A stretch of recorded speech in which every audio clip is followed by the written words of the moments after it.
تمر الأيام ولسه صراعات سابي سنت ما بتنتهيش.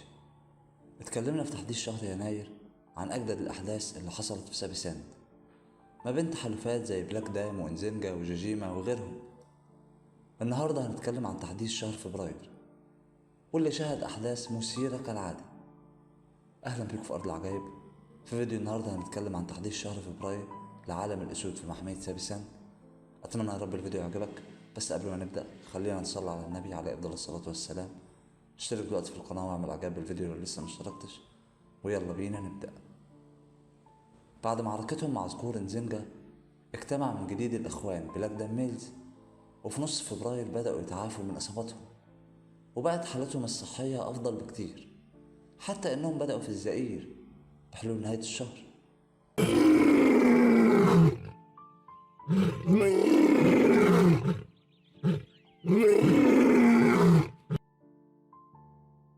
أما ذكور كامبولا فمروا بوقت عصيب الشهرين اللي فاتوا، وفي حركة مفاجأة قرروا يسيبوا الشمال ويتنقلوا للجنوب. وصلوا تحديدا لمنطقة نفوذ جيما ميلز، وده يمكن اللي منح فرصة جديدة لذكور بلاك دايم المصابين.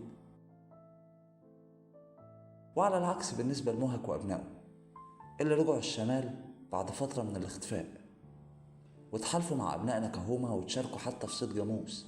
وبرغم ظهور ذكور ناكاهوما في حالة ثقة متزايدة إلا أننا خسرنا أكتر من أسد ولبقى خلال الشهر ده. فمثلا عثر على لبس كار ميت بكسر في العمود الفقري.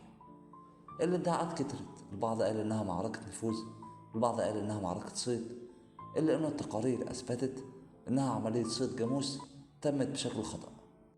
كمان اتعثر على جثة اللبقة رينجنوز بعد قتلها على إيد فخر منجيني في معركة للأسف المراقبين ما قدروش يرصدوها. الأم اللي سابت شبلين صغار ورحلت بعد ما قادتهم لمنطقة نفوذ فخر منجيني اللي بيضم 10 أشبال منافسة، وده اللي أدى لوقوع المعركة وقتلهم. إلا أن ظروف الشبلين الصغار مش بالسوء ده نظرا لوجود آبائهم كامب ميلز اللي موجودين دايما بجانبهم، وبكده يكون كامب ميلز مسؤولين عن الشبلين بالإضافة لفخرين منجيني وشونن اللي ازدهروا تحت سيطرتهم.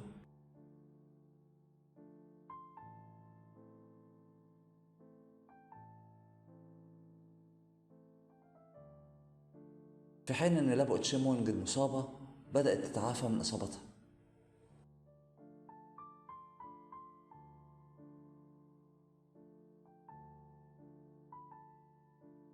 نفس الحال بالنسبة للابو إتاوا واللي أصيبت بتمزق في ساقها في حادثة صيد.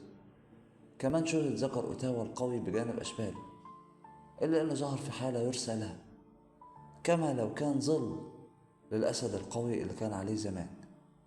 تومبيلا ميلز في حالة إعادة توحيد. أما لبقة السلالة هتبلغ من العمر 5 سنوات في شهر مارس، وبعد احتمالات بحملها من ذكر سكوروميل إلا أنه تبين أنها أخبار غير صحيحة، ولسه ذكر بريكوي مشاهداته نادرة، وده معناه نهاية محتملة للصداقة أو للتحالف اللي كان على وشك يتم مع ذكر ناكاهوما.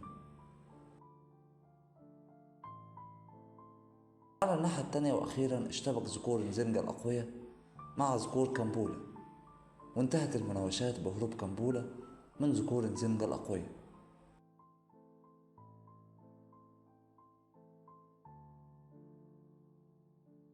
لحد النهاردة مفيش تحالف نقدر نقول عليه مسيطر 100%، ولا في فخر لبؤات في خطر بنسبة 100%.